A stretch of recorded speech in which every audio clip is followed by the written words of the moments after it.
Knowing your Philips TV model number and serial number can be very useful when you're looking for specific product information or support.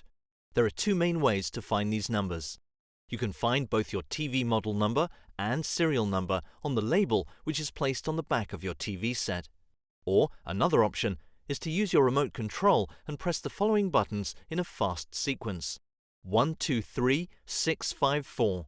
Just ensure that you perform this action when no menus are displayed on the screen.